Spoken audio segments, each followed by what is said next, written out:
Hola Nico, muchas gracias por estar acá. Hola Emma, un placer. ¿Qué te parece si hablamos del sistema nervioso? Dale. Para empezar esta charla, me gustaría saber qué es el sistema nervioso. Bueno, mira, el sistema nervioso, si lo tuviéramos que definir, tiene un montón de aristas, digamos, para encarar esa definición. Podríamos empezar diciendo que es uno de los sistemas de órganos más importantes que tiene nuestro cuerpo, porque es ni más ni menos el que se va a ocupar de regular prácticamente todas las funciones que nos definen a nosotros como seres humanos. Desde la neurona más evolucionada de la última capa del cerebro hasta el último milímetro de la médula espinal, cada una de estas regiones va a tener una importancia significativa porque, como te decía recién, cada una se va a ocupar de procesos muy complejos y que nos definen a nosotros como seres humanos. Y además de toda esta parte que hace a la regulación de funciones de nuestro cuerpo, es también aquella porción de nuestro organismo que nos permite relacionarnos no solamente con el mundo que nos rodea, sino también con nuestros pares, nuestras familias, nuestros amigos, nuestras amistades. Y es precisamente a partir de ese procesamiento que realiza el sistema nervioso que podemos encarar este tipo de relación con el mundo y con el resto de los seres humanos. Perfecto, y ahora que entonces sabemos de qué es lo que es el sistema nervioso, ¿qué me puedes decir de cuál es la principal función de todas las que nombraste? Bueno, como decíamos recién, la verdad es que tiene un montón de funciones que son todas muy importantes. Entre todas esas podemos destacar una, y esa sin dudas es que nuestro sistema nervioso tiende a garantizar nuestra supervivencia.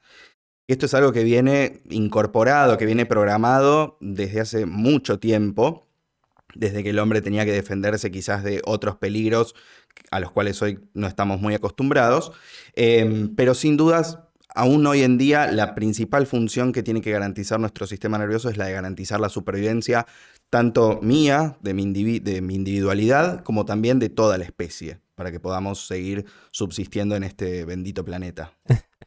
A ver, entiendo, vos sos médico, pero yo no. ¿Por qué yo debería conocer la importancia del sistema nervioso?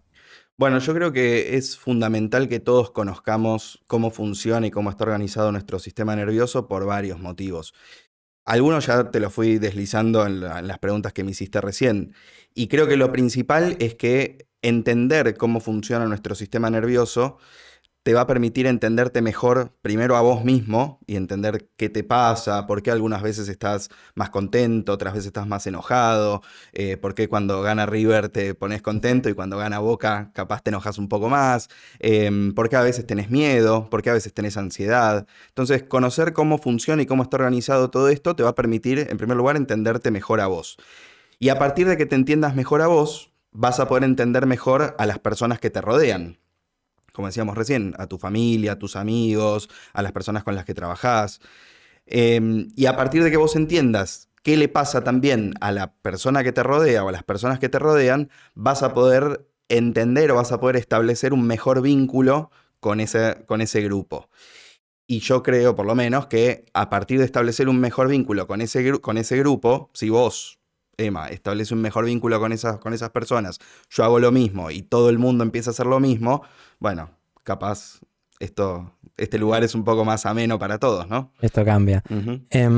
La vez pasada me puse a investigar para esta charla y todo, y encontré que se habla mucho del sistema simpático y parasimpático. ¿Podrías explicarme qué son? Sí.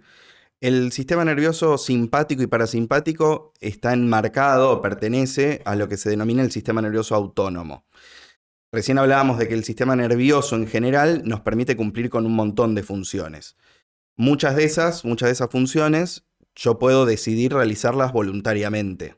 Si yo voy al gimnasio a entrenar y realizo determinados movimientos, yo soy consciente y yo planeo realizar esos movimientos, por ejemplo.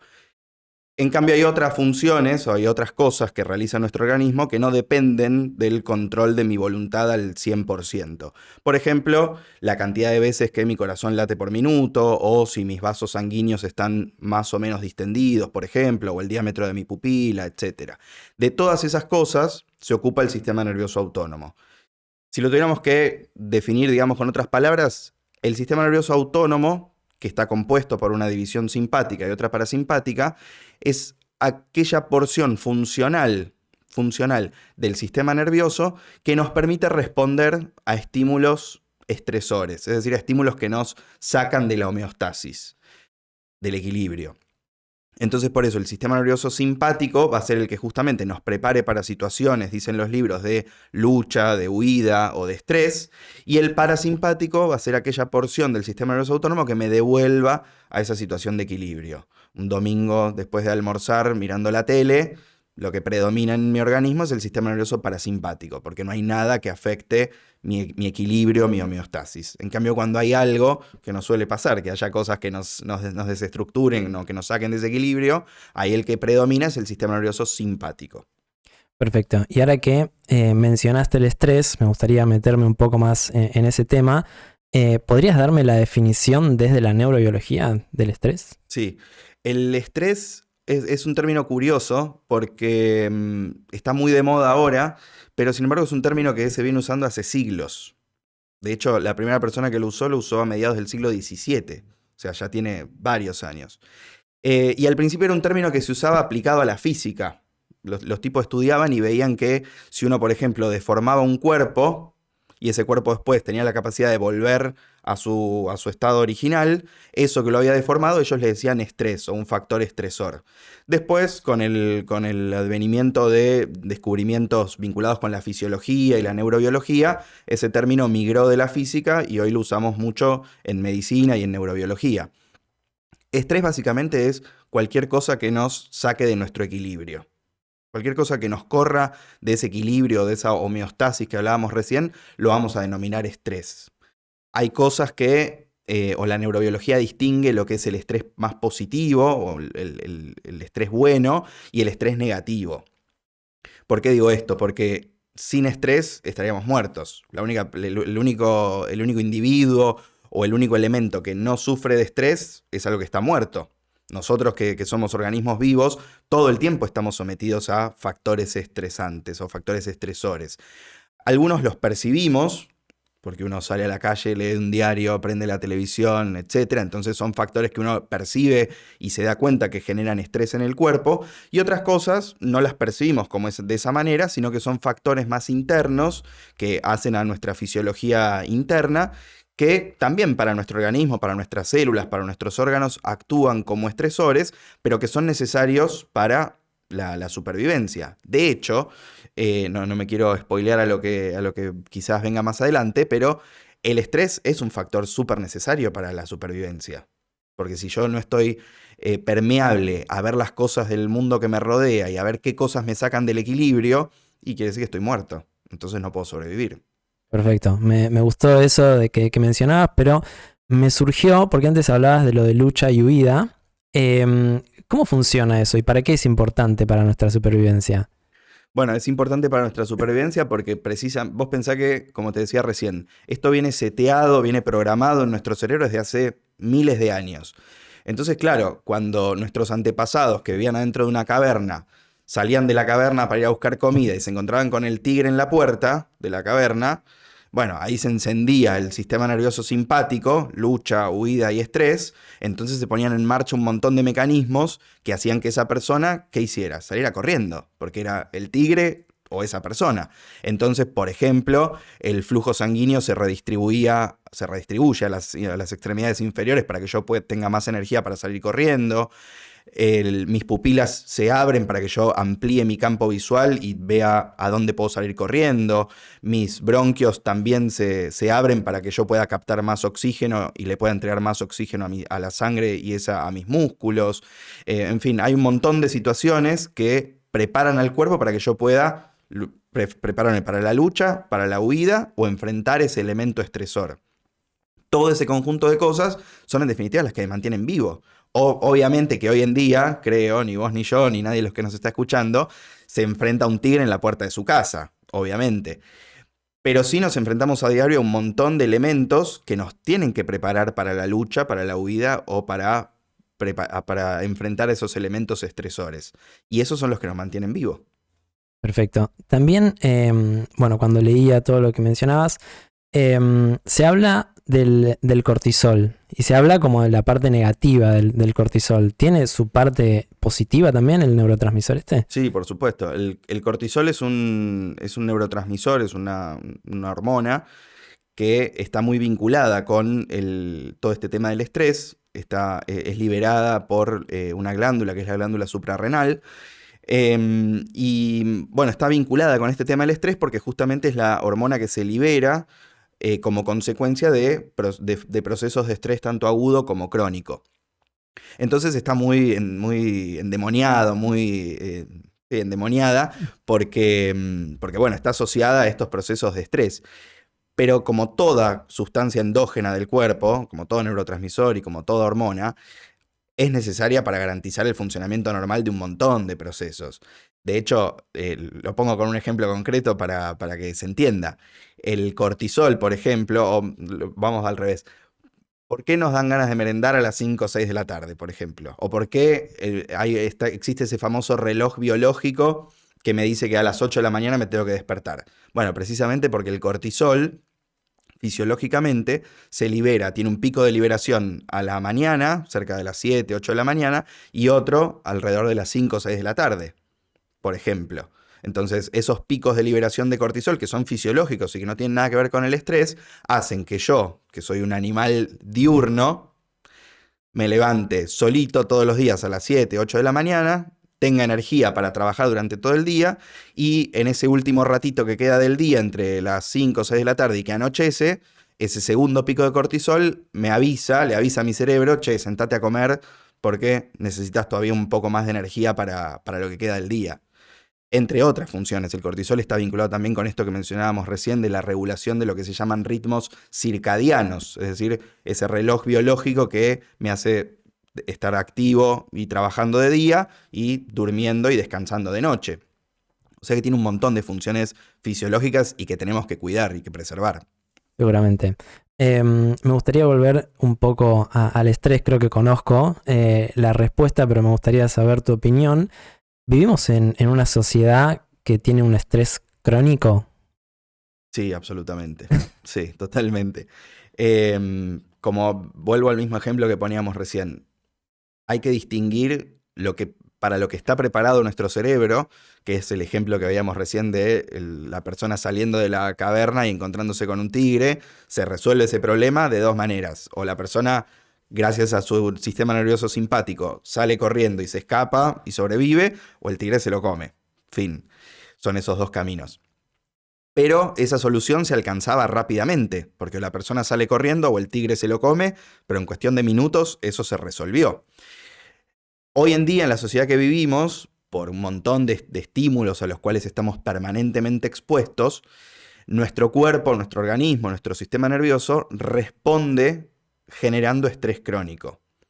No solamente o mejor dicho, por un montón de estímulos, no solamente los que leemos en los diarios, en las redes sociales, en la calle, en nuestros trabajos, en nuestras familias también pasamos situaciones muchas veces estresantes, en nuestros lugares de estudio, bueno, son inagotables los ejemplos que hacen que nuestro organismo responda generando estrés crónico. Entonces, se pierde esa posibilidad o esa capacidad que tenía nuestro sistema de resolver una situación en segundos o en minutos, y eso se perpetúa en el tiempo.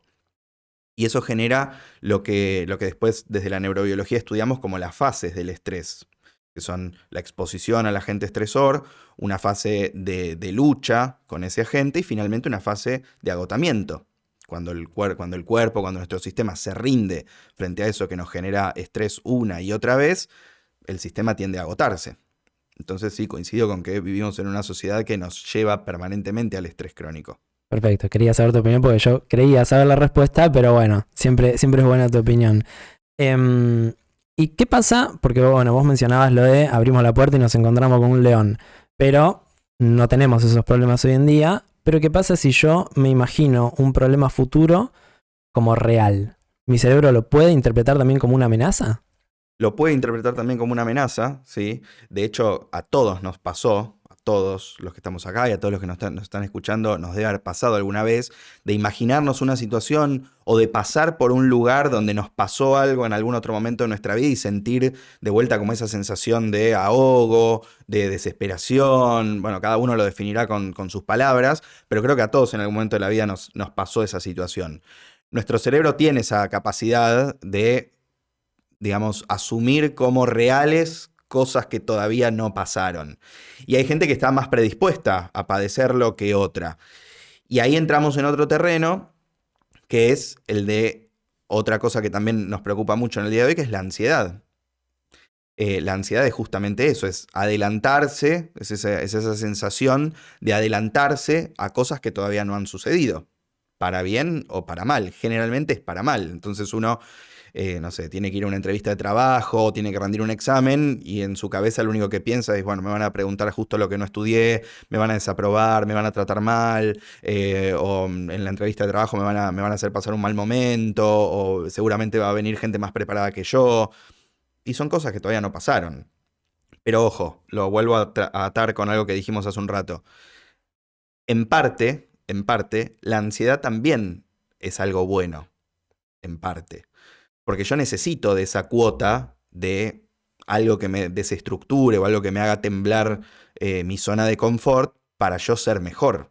Porque si yo pensara que, bueno, sí, voy a ir al examen este y sé que lo voy a aprobar, o a la entrevista de trabajo me van a tomar a mí porque yo soy el mejor, eso nunca me lleva a ser mejor como persona. En cambio, si hay cosas que me hacen me generan un poco de ruido, me hacen tambalear mi estructura conocida, eso me lleva a superarme yo día a día. El problema es cuando esa ansiedad se vuelve patológica. Y ahí empiezan los problemas porque no solamente dejo de ser o dejo de tratar de ser mejor persona, sino que me empiezo a nublar, empiezo a fallar en algunas cosas y me empiezo a retraer. Entonces, cierta cuota de ansiedad es normal y es hasta positivo. El problema es cuando eso se convierte en algo más patológico. Perfecto. Y volviendo a lo que mencionábamos del estrés crónico y todo, ¿de qué manera afecta a nuestra salud? Bueno, el estrés crónico en realidad lo que genera es un abanico enorme de problemas en la salud que tienen que ver, en realidad si uno las va desglosando, tienen que ver con cuáles son las funciones del sistema nervioso autónomo. Algunas las hemos mencionado hace un ratito, pero si uno lo piensa, y vuelvo siempre, no quiero ser repetitivo, pero vuelvo siempre al mismo ejemplo porque me parece súper claro. Si yo salgo de mi casa y me encuentro con un león, ¿qué necesito? Y necesito sangre en mis miembros inferiores para salir corriendo. Necesito oxígeno en los pulmones para tener mayor cantidad de sangre rica en oxígeno. No necesito, por ejemplo, ir al baño en ese momento. No necesito, digamos, pensar en otra cosa que no sea salir corriendo. Entonces, si uno piensa cuáles son las cosas que después terminan siendo afectadas por el estrés crónico, son justamente estas. ¿Sí? Entonces, como te decía recién, genera un abanico enorme de problemas. Por eso encontramos mucha gente diabética, hipertensa, gente que se infarta, gente con problemas de salud más vinculados con procesos crónicos que van justamente de la mano con esto. Vivimos en una sociedad que nos estresa crónicamente, entonces, como consecuencia de eso, nos enferma crónicamente también. Perfecto. Y saliendo de lo que es el estrés crónico, me gustaría saber ahora de qué forma afecta el estrés a nuestro cerebro. Bueno, el estrés a nuestro cerebro básicamente lo que hace es nublarlo. Es como, yo lo pensaba como si me pusieran unos anteojos, pero con los cuales no puedo ver absolutamente nada. No, de esos que me protegen contra el sol, por ejemplo. Empañados. Claro, empañados. Con los cuales no puedo ver nada. Y eso lo que me genera es, primero, como algunos libros lo definen como si fuera un enturbiamiento de las funciones ejecutivas o de las funciones cognitivas superiores. Y eso, como consecuencia de eso, lo que se genera es que yo no puedo tomar decisiones de manera acertada, no puedo tomar decisiones de la manera correcta, básicamente porque no puedo sentarme a pensar qué es lo que me está pasando y en consecuencia de eso, qué es o cuál es la mejor manera de resolverlo, porque tengo la corteza completamente nublada. No solo eso, sino que como mencionábamos al principio, no me entiendo yo, entonces no respondo de la manera adecuada. Y venís vos y me decís cualquier cosa y respondo de cualquier manera, porque tampoco entiendo desde qué lugar vos me venís a decir algo, me venís a plantear algo. No entiendo tampoco qué le pasa al mundo en mi contra, porque no me puedo leer a mí, no te puedo leer a vos y tampoco puedo leer lo que está haciendo el mundo. Entonces, básicamente lo que genera es eso, es como que la corteza se nubla, como que el cerebro se nubla, como si me pusieran unos anteojos completamente opacados que me dificultan ver lo que está pasando a mi alrededor. Y en base a eso, tomar decisiones.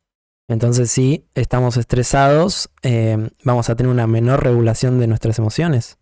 Claro, por eso, como te decía recién, en realidad no sé si hablar de menor o mayor, sino que yo siempre uso el término, estamos emocionalmente lábiles.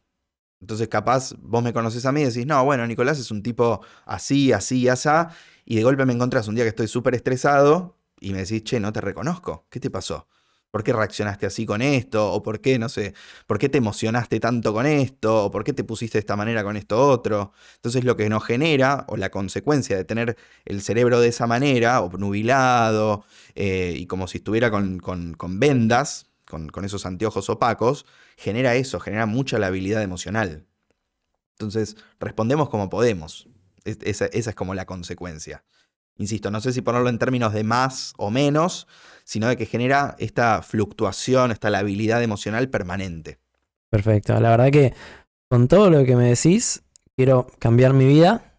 Así que te pregunto, ¿cómo podría hacer yo para tener una vida menos estresante? Bueno, es una pregunta intensa, abarcativa. La verdad es que siempre tenemos que tratar de encontrar, o mejor dicho, siempre hay cosas que podemos hacer que están a nuestro alcance para disminuir todas estas cosas que hemos estado charlando recién. Y uno se tiene que preguntar, bueno, ¿qué cosas puedo cambiar desde mi casa? No sé, si a mí me estresa, no sé, llegar y no tener una planta viva en mi departamento, bueno, me busco la manera de conseguirme una planta para que eso me genere menos estrés, por ejemplo. Y después, todo lo que tenga que ver con, por ejemplo, realizar actividad física, encontrar, que sabemos que es difícil, pero bueno, encontrar también fuera del espacio laboral o fuera de tu casa, encontrar algo que te desconecte absolutamente de todo, ya sea ir a dar una vuelta a la plaza, sacar a pasear al perro, ir a mirar vidriera, no sé, cualquier cosa, cada uno sabrá qué es lo que lo hace desconectarse de lo que siempre hace y viajar a otro mundo, digamos. Entonces, realizar actividad física, estudiar algo que no tenga absolutamente nada que ver con lo que uno hace, música, un idioma, un montón de cosas, realizar cursos de cualquier cosa. Y sobre todo estar atento a esto que mencionábamos al principio, que para mí es lo más importante, que es entenderme primero a mí, para después entender a la persona que me rodea y al mundo que me rodea. Entonces, una vez que yo haga eso y que entienda eso, también voy a poder detectar, bueno, este vínculo quizás haya que mejorarlo o haya que pulirlo, o esta situación en mi trabajo quizás haya que mejorarla o haya que pulirla o haya que encararla de esta otra manera, o esta situación en mi lugar de estudio o en mi lugar de pertenencia, no sé, cada uno lo sabrá.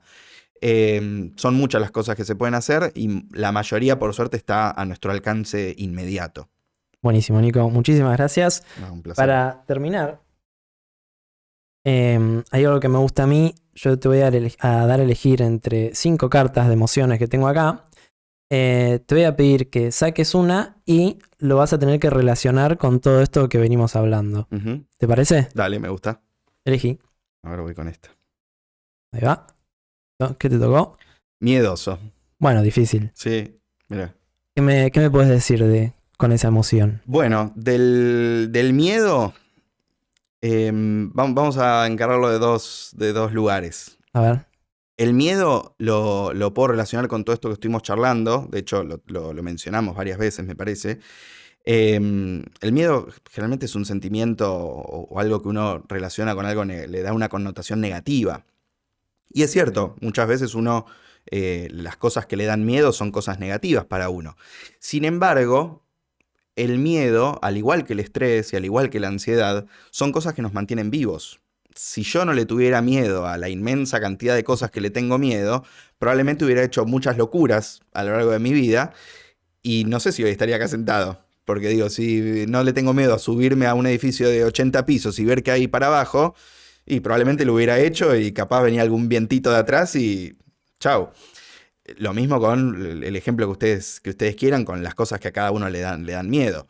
Entonces, por un lado eso, por un lado el miedo es un factor sumamente necesario para que nuestro sistema nervioso garantice nuestra supervivencia, en primer lugar. O sea que hay que amigarse con el miedo. Totalmente. No hay que, al igual que hablamos hace un rato del cortisol, no hay que endemoniarlo, no hay que discriminarlo, sino que hay que hacerse amigo del miedo. Y a partir de hacerse amigo del miedo, justamente podemos entender que las cosas que nos dan miedo porque nacimos con ese miedo o culturalmente nos dan miedo, existen justamente para eso, para protegernos y para que yo pueda garantizar mi supervivencia. Lo que sí, esto, al igual que la ansiedad, no se tiene que convertir es en algo que me apague, en algo que me aniquile. Entonces, no puede suceder que yo, por ser una persona más o menos miedosa, diga, bueno, como le tengo miedo a casi todo, me quedo encerrado en mi casa, abajo de mi cama, para que no me pase nada. No, al contrario. Sabiendo que esto sirve para que yo sobreviva, bueno, me amigo con esto y salgo a la calle con esto. Buenísimo, Nico. Muchísimas gracias por tu tiempo. Un placer tenerte acá charlando conmigo. El placer fue mío, Emma, gracias.